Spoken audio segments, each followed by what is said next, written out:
It was a misspelled bomb threat written in pencil on an elementary school bathroom wall. Well, the Upson County Sheriff's Department filed a felony charge of making a terroristic threat against a young student. Well, our Fox 5 I-team found the child who was charged was a 9-year-old boy with autism, and his mother tells our senior I-team reporter Dale Russell that in this case, zero tolerance has just gone too far.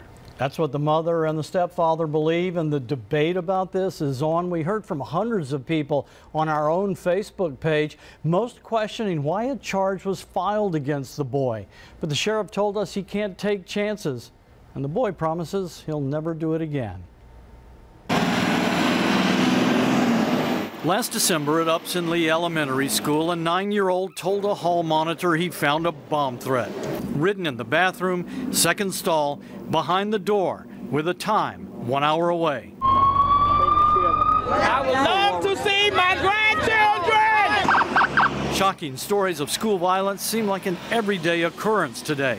No one takes chances. When the writing was discovered on the bathroom wall, Principal Shad Seymour followed county protocol and called 911 to alert the sheriff and then evacuated his school. There were about 650 or so people between children and adults who had to be taken out into the cold so that we could investigate the bomb threat. Upson County Sheriff Dan Kilgore says his deputies took no chances, swept the school, and decided to talk with the eyewitness again. We've got to take every threat seriously. The threat was written in pencil. Both bomb and threat were misspelled.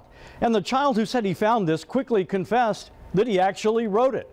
So the sheriff charged the 9-year-old with a felony, making terroristic threats. Did he know what he was doing? He said that he did. He understood what a bomb was, and matter of fact, he described it in detail, and then apologized for making the threat. Why did you write that? I don't know. Meet the face of terrorism in Upson County. Did you want to hurt anybody? No, sir.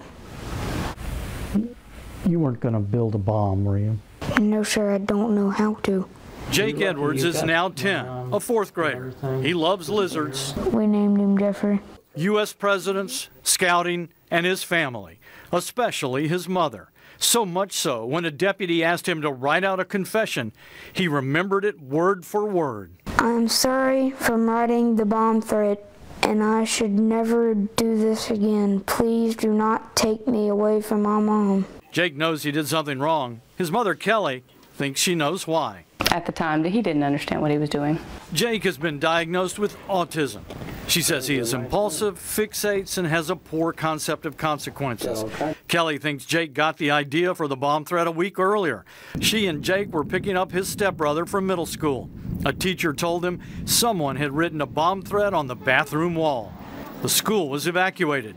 Kids were just hanging out. Kelly thinks Jake just wanted the kids at his school to have the same kind of fun. It looked fun, yes. There was lots of them laughing. They were waving as they were walking out of the school. It just looked like something fun. Kelly Hicks says school administrators weren't afraid of Jake. He was given a 3-day suspension, went right back to class. The family doesn't have money for a lawyer and doesn't understand why Jake is facing a felony terroristic threat charge. Should he have been charged? I don't believe so. Not given his situation, that he's autistic, he's in special education, he's special needs. No, I think that's a little severe for his situation. We don't want to see harm come to this boy. What we want to see happen is that he get the treatment or get the services that he needs, and that he not do this again. The most critical aspect of autism is difficulty with social interactions with other people. Dr. Andy Gothard, a family and child psychologist, understands why schools have zero tolerance for weapons or threats, but thinks we've all lost a bit of common sense. When that policy is rigidly adhered to in every case without considering the exceptions to where a child is not a threat, that is when we have moved in a direction that's not helpful. Certainly nobody wants to see him taken away from his family. While the Hicks family awaits the outcome of Jake's case, both Dr. Gothard and Sheriff Kilgore believe in the end juvenile judges will make the right decision. Jake Edwards says he already has. What do you think of all this now? I think I should have never done that.